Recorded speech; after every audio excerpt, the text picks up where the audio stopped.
Dear NEET students and parents, మరి neat ఎగ్జామ్కి పకడ్బందీగా వీళ్ళు అరేంజ్మెంట్స్ అయితే ఫిల్ అయినట్టయితే అప్డేట్ అయితే రావడం జరిగింది. నీట్ పకడ్బందీగా నిర్వహించాలి కలెక్టర్. మే 3న నీట్ని పకడ్బందీగా నిర్వహించాలని జిల్లా కలెక్టర్ ప్రియాంక అధికారులు ఆదేశించారు. మంగళవారం కలెక్టరేట్ సమావేశంలో మందిరంలో నీట్ పరీక్ష నిర్వహణపై నియమించిన అధికారులతో సమావేశం నిర్వహించారు. ఈ సందర్భంగా పరీక్ష నిర్వహణ వసతుల కల్పనపై సంబంధిత అధికారులతో సమీక్షించారు. వచ్చే నెల 3వ తారీఖు వచ్చేద్దామో సండేనే ఎగ్జామినేషను. అందరికి కూడా టెన్షన్ స్టార్ట్ అయ్యింది అనుకుంటా. నాకు తెలిసి టెన్షన్ ఏం పడద్దు. టెన్షన్ వచ్చేది జరిగేది జరగమనదు.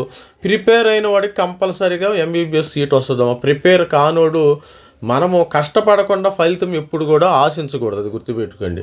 వచ్చే నెల 3న 2 నుంచి 5 గంటల వరకు జరిగే పరీక్షకు హైదరాబాద్ జిల్లాలో 28,200 మంది అభ్యర్థులు హాజరు కానున్నారు. వీరికి 69 పరీక్షా కేంద్రాలు కేటాయించినట్టు పరీక్ష నేపథ్యంలో ఉదయం 11 గంటల నుంచి అభ్యర్థులు పరీక్షా కేంద్రంలోకి అనుమతించనున్నట్టు చెప్పారు. మరి కలెక్టర్ రెవెన్యూ విభాగాల పనితీరును సమీక్షించారు. మనకి ఎగ్జామినేషను 2 గంటల నుంచి 5 గంటలకి ఎగ్జామినేషను 2 నుంచి 5.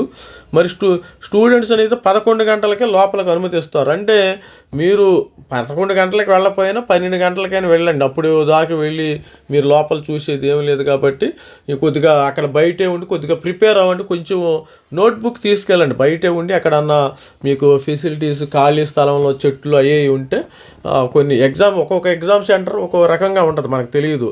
ఏపీ తెలంగాణలో ఒక్కో చోట ఒక్కో రకంగా ఉంటుంది. ఏపీ తెలంగాణ అక్కడ కొద్దిగా ఎగ్జామ్ సెంటర్ దగ్గర ఉండండి. 2 గంటలకు ఎగ్జామ్ కదా, మీరు కనీసం 12:30కి వెళ్ళండి లోపలికి.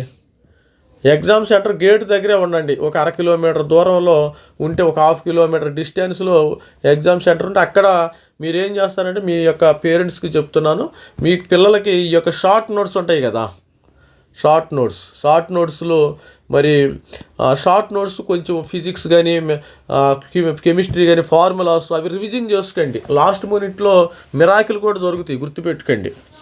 అందుకని పుస్తకాలు ఇంటికాడ తీసుకెళ్ళి పడేసి వెళ్ళమాకండి, గుర్తుపెట్టుకోండి. దయచేసి ప్రతి ఒక్క స్టూడెంట్ కూడా షార్ట్ నోట్ తీసుకోవాలి. ఎగ్జామినేషన్కి ముందు మీరు 12:30కి వెళితే సరిపోతుంది నాకు తెలిసి.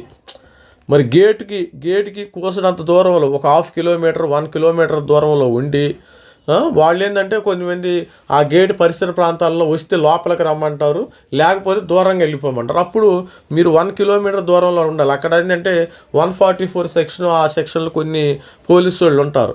కొద్దిగా దూరంగా ఉండి మీరేం చేస్తారు, 12:30 వరకు చదువుకోండి, ఇబ్బంది ఏమీ లేదు.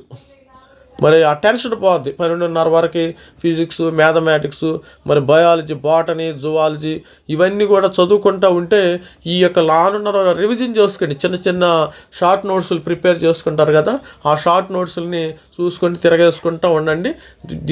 ఇమ్మీడియట్గా మీకు అక్కడికి వెళ్ళగానే మీకు గుర్తు వచ్చేస్తాయి. లేకపోతే మళ్ళీ పిల్లలు మర్చిపోయే అవకాశం ఉంది.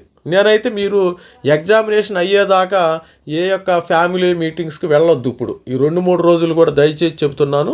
మరి ఎగ్జామినేషను అయ్యే వరకు కూడా ఫ్యామిలీ ఫంక్షన్కి వెళ్ళవద్దు, ఎవరితో మాట్లాడకూడవద్దు. ఎందుకంటే మాట్లాడితే ఏంటంటే ఆ చెత్త సమాచారము మీ బ్రెయిన్లోకి వెళ్ళిపోయి మీకు కావాల్సిన బాటనీ, జువాలజీ ఈ యొక్క విషయాలు మర్చిపోయే అవకాశం ఉంటుంది. అది నాకు తెలుసు. సైకలాజికల్గా స్టూడెంట్స్ యొక్క బిహేవియర్ అలా ఉంటుంది.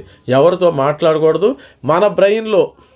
మన బ్రెయిన్లో botany, zoology, physics, chemistry applications ఏమేమి వస్తాయి, ఏమేమి రాదు, మన కళ్ళు మూసుకున్నా తెరిచినా ఆ విధంగా ఉంటేనే మీకు ఎంబీబీఎస్ సీటు వస్తుంది, గుర్తుపెట్టుకోండి.